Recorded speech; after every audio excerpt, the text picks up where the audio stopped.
J Thomson पहले वैज्ञानिक थे जिन्होंने परमाणुओं की संरचना से संबंधित मॉडल को प्रस्तुत किया था, जो क्रिसमस केक की तरह था।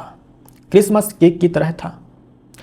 तो इस मॉडल के अनुसार परमाणु एक धन आवेशित गोला था जिसमें इलेक्ट्रॉन ठीक वैसे ही धसे होते हैं जैसे कि क्रिसमस केक में जो ड्राई फ्रूट्स होते हैं वो धसे होते हैं। अगर आप क्रिसमस केक को देखेंगे तो इसमें जो ड्राई फ्रूट्स होते हैं वो कुछ ऐसे धसे होते हैं पूरे के पूरे केक में। तो जे थॉमसन ने इससे ही कंपेयर किया कि पूरा जो परमाणु है धन आवेशित गोला है और इलेक्ट्रॉन ठीक वैसे ही धसे हुए हैं जैसे कि क्रिसमस केक में ड्राई फ्रूट्स धसे होते हैं। जे थॉमसन के इस मॉडल को ना वाटरमेलन मॉडल भी कहा जाता है, तरबूज मॉडल भी कहा जाता है।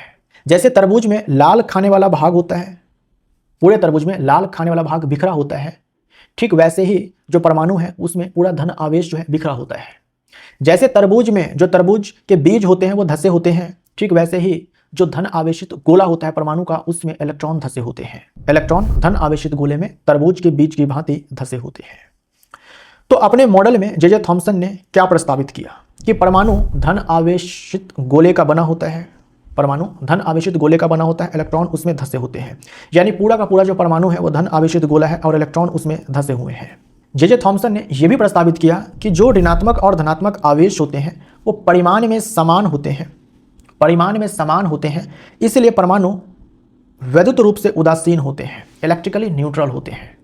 2 पॉइंट्स आपको याद रखने हैं जे थॉमसन के परमाणु मॉडल को लेकर के कि परमाणु धन आवेशित गोला है जिसमें इलेक्ट्रॉन धसे होते हैं।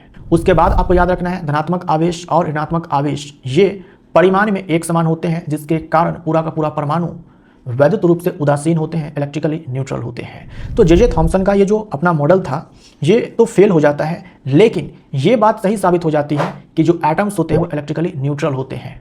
यानी एटम्स के भीतर जितने नेगेटिव चार्ज होते हैं उतने ही पॉजिटिव चार्ज होते हैं, इसलिए एटम इलेक्ट्रिकली न्यूट्रल होते हैं। जो जे थॉमसन ने कहा था तब भी सही था और अभी भी सही है।